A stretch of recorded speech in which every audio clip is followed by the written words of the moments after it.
بسم اللہ الرحمن الرحیم۔ السلام علیکم ورحمۃ اللہ وبرکاتہ۔ محترم سامعین کرام، آج ہم عربک اسپوکن کورس کے سبق نمبر 13 کے چوتھے پارٹ کا آغاز کریں گے۔ آج کے سبق میں ہم دو الفاظ جس سے ہم تمام کی تمام گفتگو کریں گے۔ پہلا لفظ ہے المشتری۔ مشتری کہتے ہیں خریدار کو، اور دوسرا لفظ ہے البائع۔ بائع کہتے ہیں بیچنے والے کو۔ تو مشتری اور بائع کے درمیان یہ ساری کی ساری گفتگو ہوگی، اس کو آپ سمجھنے کی کوشش فرمائیں۔ تو بلا تاخیر شروع کرتے ہیں۔ مشتری کہتا ہے السلام علیکم، اور بائع کہتا ہے وعلیکم السلام۔ بائع کہتا ہے ای خدمت، کیا خدمت ہے، یا ہمارے لائق کوئی خدمت۔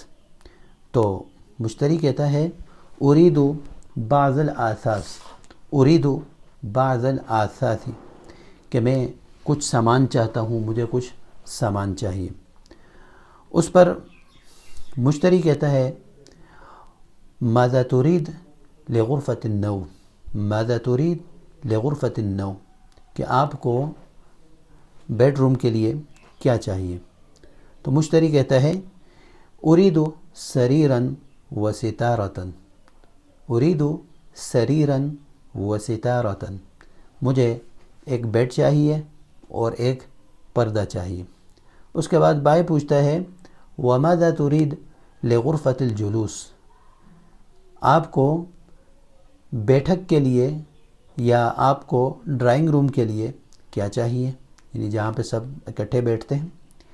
تو مشتری کہتا ہے اريد أريكة وسجادة، مجھے ایک صوفہ اور ایک قالین چاہیے۔ اس کے بعد بائع پوچھتا ہے ماذا تريد للمطبخ، آپ کو مطبخ یعنی کچن کے لیے کیا چاہیے۔ تو وہ مشتری کہتا ہے اريد فرنا وثلاجة، اريد فرنا وثلاجة، مجھے ایک اوون چاہیے اور ایک فریج چاہیے۔ فرن اوون کو کہتے ہیں، اور ثلاجہ یہ فریج کو کہتے ہیں۔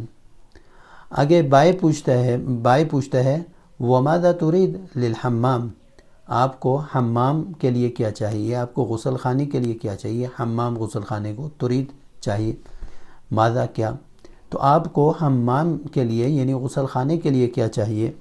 تو اس پر مشتری کہتا ہے اريد سخانا ومرآة، مجھے ایک گیزر چاہیے اور ایک آئینہ چاہیے۔ سخانا گیزر اور مرآة آئینہ۔ اس کے بعد مشتری کہتا ہے یعنی خریدار کہتا ہے اريد مشاہدة الآثاث، اريد مشاہدة الآثاث، میں چاہتا ہوں کہ سامان کا مشاہدہ کروں، سامان کو دیکھ لوں۔ مشاہدہ دیکھنا، آثاث سامان، اريد مشاہدة الآثاث، میں چاہتا ہوں کہ سامان کو دیکھ لوں۔ تو بائع کہتا ہے تفضل، تشریف لائیے۔ تو آج کے سبق ہم نے دو الفاظ سے مکمل کیا، بائع اور مشتری۔ مشتری خریدار اور بائع بیچنے والا، اور اس کے تحت مزید الفاظ بھی ہم نے سیکھے، اور گفتگو کا طریقہ بھی الحمدللہ ہم نے سیکھ لیا۔ اللہ سے دعا ہے اللہ تعالیٰ ان اسباق کو ہمارے لیے آسان فرمائے، اور اللہ تبارک و تعالیٰ ہمیں استقامت نصیب فرمائے۔